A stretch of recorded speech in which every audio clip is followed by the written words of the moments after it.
is a good one too. The House's impeachment of 45 was proper and very necessary.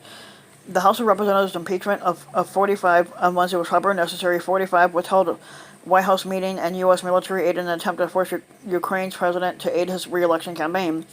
This was a gross abuse of his office that Congress could not allow to go unpunished. Nor could it acquiesce in Mr. 45 stonewalling a constitutionally authorized inquiry with a blanket refusal to cooperate with lawful subpoenas for documents and the testimony of senior aides. Whether or not a Senate trial leads to his conviction and removal from office, 45 has deservedly suffered an indictment imposed on only two previous American squatters. The two articles of impeachment, reinforcement essential, and that should be self-evident norms of our democracy, that squatters cannot always use their powers to extort political favors from foreign governments, and that they cannot comprehensively reject congressional checks.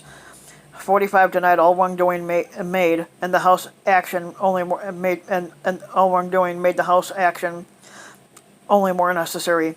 The vote to impeach was difficult and politically risky for many Democrats. Some who won seats only last year in swing states and swing districts carried by 45 acknowledged they might be endangering their careers. Representatives such as Abigail Spanberger, who's a Democrat from Virginia, and Alyssa Slotkin, who's a Democrat from Michigan, deserve credit for putting their allegiance over to the Constitution over political calculations. The absence of Republican votes for impeachment, in contrast, revealed the party's fundamental corruption by 45. Though some GOP representatives have acknowledged that the squatters' actions were improper, none were principled enough to break with them.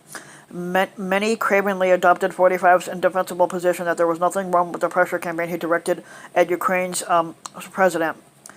45 himself set the tone for his defense with a ranting, falsehood-packed letter to House Speaker Nancy Pelosi, who's a Democrat from California, in which he repeated the proven lie that Joe Biden sought the dismissal of a Ukrainian prosecutor to protect his son and the Ukrainian gas company that employed him, which have all turned out to be false.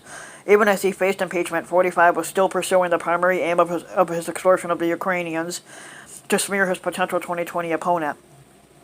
The squatter's refusal to acknowledge error and the likelihood that he will continue to violate democratic norms made it an imperative, full, and impartial Senate trial of the charges against him. Unfortunately, Majority Leader Moscow Mitch has made clear that he has no intention of allowing such a trial, bluntly declaring that I'm not an impartial juror.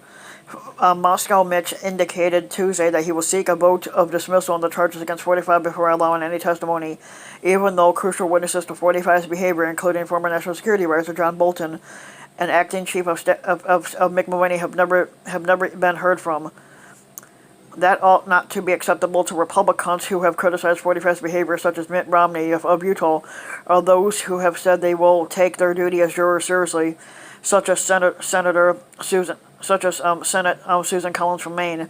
They should tell Moscow Mitch that they cannot judge 45's guilt or innocence until they have heard those first-hand accounts 45 has tried to suppress. Republicans have accused Democrats of cheapening the impeachment remedy, but if they fail to hold a credible trial of the serious charges against 45, it is they who have damaged our constitutional system. 45 has been damaging our Constitution since he's been squatting in the White House. So this was all necessary, and this had to be done. So yeah.